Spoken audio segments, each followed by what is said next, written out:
Alma. Thank you, Mr. President.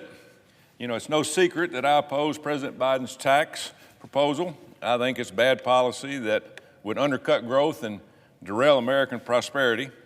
But one of the worst parts of the President's plan is the provision requiring financial institutions to report their customers' transactions of $600 or greater to the IRS. That means anytime an American pays a bill, makes a deposit, transfers funds, or makes a purchase of $600 or more, their bank, credit union, or financial institution would be forced to report that data to the IRS. Opposition to this proposal is deep and bipartisan. I don't care if you're a Republican, Democrat, Independent, no one wants the IRS looking over their shoulder every time they make a financial transaction. The IRS doesn't efficiently use the data it collects now. Why in the world would we give them more information? If the IRS has reason to believe you're not paying all that you owe in taxes, they have the ability to audit you. They don't need any more private financial data on any of us. The bulk data collection they're proposing will do nothing to close the so-called tax gap. All it does is violate the liberty of every freedom-loving American who values their financial property. The proposal would dramatically increase IRS audits of working Americans. The overwhelming majority of people the IRS would look into as a result of this policy would not have done a single thing wrong. But when the IRS starts snooping, it will cost you big money. That means hiring a high-priced attorney, an accountant who will bleed you dry. President Biden claims his proposal would only impact the rich, but middle-class families are the ones who will ultimately pay the price. Additionally, the IRS has a history of data security failures.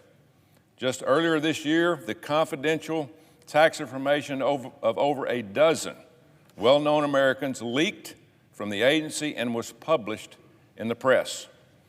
That was unacceptable and unlawful, but nothing was done to hold the IRS accountable. But this is, unfortunately, nothing new. Under President Biden's watch, when he was vice president, conservative groups and individuals were targeted for aggressive audits. As recently as this year, a Texas-based charity was denied tax-exempt status because the IRS considered the charity too close to Republicans and too close to Christianity. And folks, that is pitiful.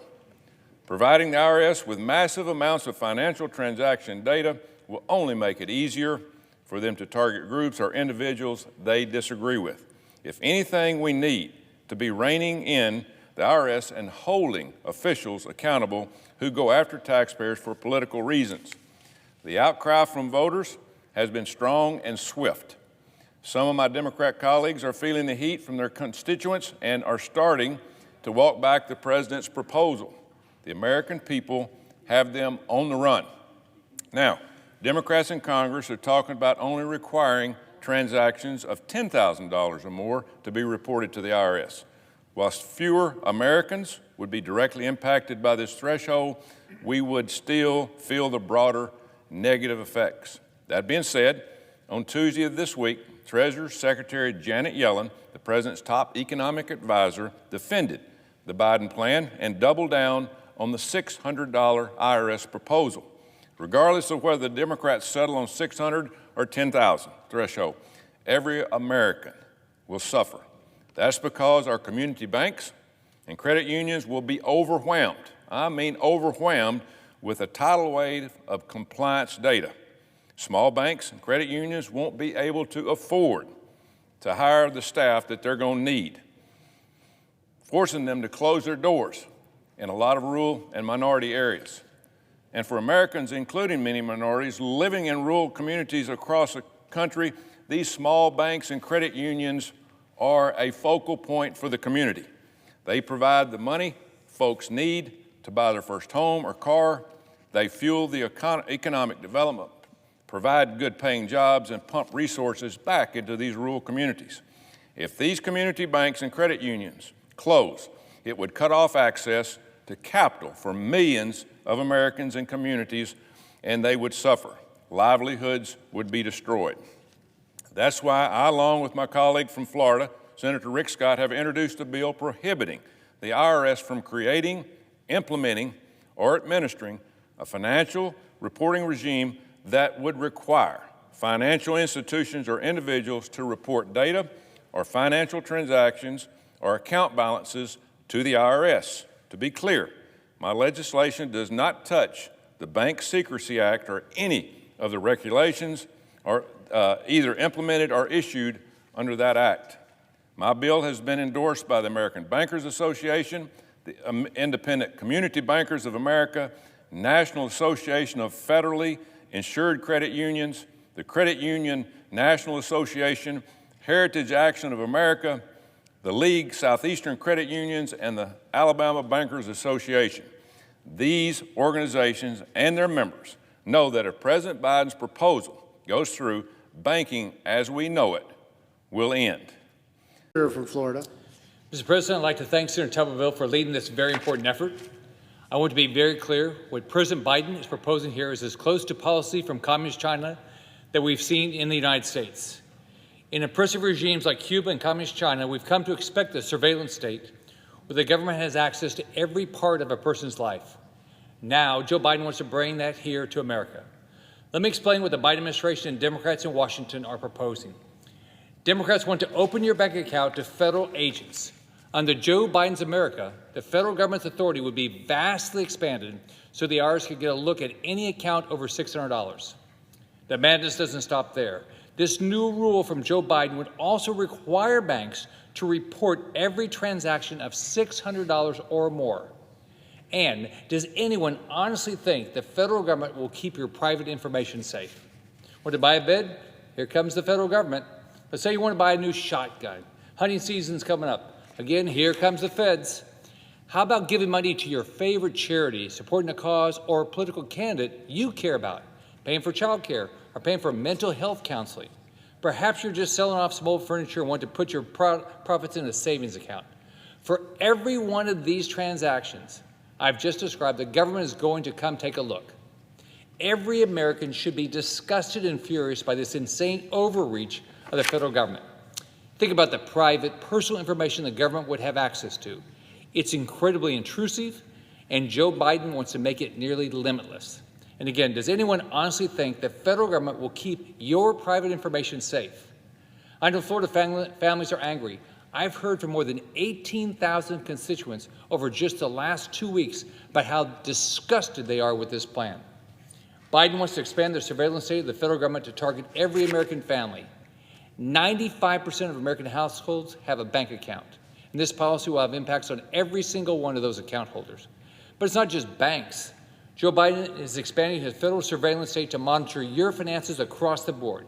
They'll be watching your local credit union, your PayPal and Venmo accounts. They'll even be watching to see how you spend and earn cryptocurrency. Mr. President, this is an outrageous violation of Americans' privacy. I think the Democrats are also hearing from their constituents. We've seen reports in the press that the Democrats in the House are looking at raising the threshold from $600 to $10,000. That will still hit many American families. We're not just talking about checking accounts. This applies to savings, retirement, investment accounts. You name it, the feds want to take a look. Again, I'm not describing something in Cuba or Communist China. I'm talking about what Joe Biden and the Democrats want to do right here in the USA. I can't wait for my Democrat colleague to explain why President Biden is even proposing this. How can you possibly justify to the American people that the IRS should be snooping around in their bank, retirement, or investment accounts? There's only one explanation, and it's simply terrifying. The Democrats want to control how you spend your money. Democrats want to control your expenditures, your charitable and political giving, and your investments. The more power Democrats can grab from American families, the more control they think they'll get over each and every American. This all boils down to Joe Biden and the radical left bringing the American people under the thumb of his socialist tax and spend agenda. And after all, how else is he going to be able to squeeze every last penny out of Americans' families' bank accounts to pay for his socialist plans? Here's how the Democrat Party works. The refuse to audit our federal agencies that year after year send billions in improper payments to the wrong people, which they rarely ever recover. The refuse to hold our government accountable for reckless waste and massive debt. But they want to put the magnifying glass on hardworking families who are just trying to live their dreams. Under Biden's socialist regime, it's rules for thee, but not for me. How is that different from communist China, where the government elite live in opulence while their citizens live totally dependent on the government in poverty? I will not stand for this outrageous plan. No American should tolerate this unprecedented overreach. I'm proud to support Senator Tuberville's legislation and hope every one of my colleagues looks at this for what it is: communist China-style totalitarian surveillance. I yield back to Senator Tuberville. Thank you, Senator Tuberville. Mr. President. Senator from Indiana. You know, every year I travel, visit every county in the state of Indiana, 92 of them. And you know, I can't ever recall anyone saying that they want the IRS to poke into their business more on a day-to-day basis. In fact, they bemoan the fact that many years ago the IRS was actually sifting through stuff to determine who was conservative or not before they might grant status to your entity. We've gotten to a point, and I think Senator Tuberville and Scott have eloquently laid out the details. I want to take a little different approach.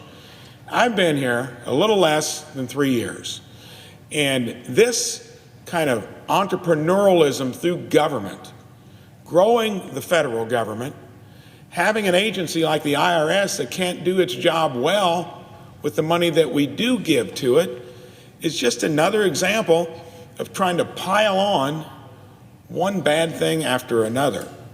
It'd be different if we weren't doing it, borrowing 23% of the money we spend every year. Imagine that in your own household, in a state or local government.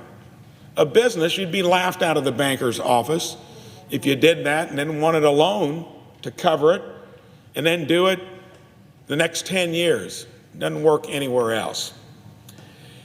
This is an example that I think, along with maybe the vaccine mandate, where you're now forcing small businesses to do something when they finally got a rhythm, and businesses have protected their employees and their customers as well as anybody out there in that journey. You've got that nonsense going to be unfurled here soon, but it is an example of where at some point enough needs to be enough. The IRS has had a poor record of doing things to boot. Earlier, ProPublica released illegally obtained tax records of many Americans. We had the incident of issues with conservative businesses being discriminated against, getting proper status set up. I introduced the Protect Taxpayer Privacy Act in June for that, because the IRS is already doing things that they shouldn't be doing. This would be a perfect companion to what Senator Tuberville is putting out here. To wrap it up, we got to be careful when we send people here, and if you were knocking it out of the park, delivering results, not borrowing money to do the things we try to do anyway, and then you tee up something like this. This is going to do nothing more than unleash more of an agency that doesn't do well at its job anyway, and it's truly an example of government gone wild. And I thank Senator Tuberville for bringing this to a focal point, and I yield back to you.